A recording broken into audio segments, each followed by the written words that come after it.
दिव्यांग बांधव आहेत त्या दिव्यांग बांधवांसाठी अतिशय महत्त्वाची एक अपडेट आहे। दिव्यांग बांधवांना त्यांचं UDID कार्ड संदर्भात एक अतिशय महत्त्वाची अपडेट आहे आणि तीच अपडेट आपण सविस्तर आजच्या व्हिडिओमधून पाहणार आहोत। त्यामुळे व्हिडिओ स्किप न करता शेवटपर्यंत पाहायचा। चॅनलवर पहिल्यांदा आला असेल तर अशाच महत्त्वपूर्ण आणि गव्हर्नमेंटच्या नवीन अपडेटसाठी चॅनल सबस्क्राइब करा, शेजारील बेल आयकॉन ऑन करून ठेवा, म्हणजे असेच महत्त्वपूर्ण अपडेट तुमच्यापर्यंत रेग्युलर पोहोचत राहतील। तर नमस्कार, मी पूनम आणि तुम्ही पाहत आहात पुन्हा एक नवीन अपडेट।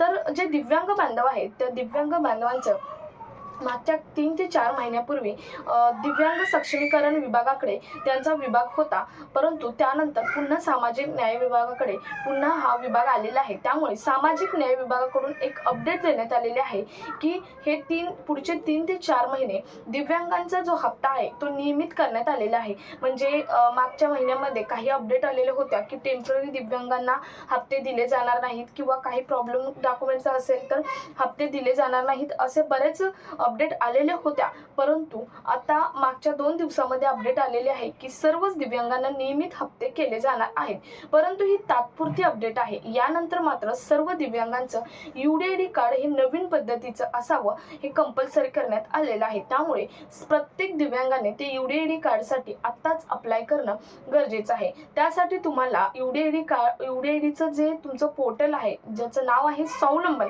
या पोर्टलवरती तुम्हाला अप्लाय करता येणार आहे ऑनलाईन पद्धतीने।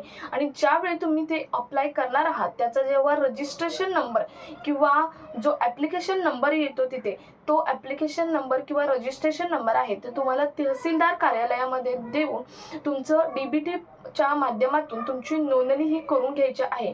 यामुळे तुम्हाला पुढे जाऊन त्रास होणार नाही, पुढे जाऊन तुमचे हप्ते आहेत ते तसेच रेग्युलर किंवा नियमित राहणार आहेत। जरी ही सूचना तात्पुरती दिलेली असेल तरी सुद्धा पुढे जाऊन तुम्हाला हे काम करावंच लागणार आहे आणि पुढे जाऊन करताना तुम्हाला त्रास होण्यापेक्षा अचानक अपडेट करण्यापेक्षा तुम्ही आत्ताच जर ते केलं तर तुमचे हप्ते पुन्हा रेग्युलरच राहणार आहे, त्यामध्ये कोणताही खंड पडणार नाही। तर अतिशय महत्त्वाची ही अपडेट ही दिव्यांग बांधवांसाठी आहे।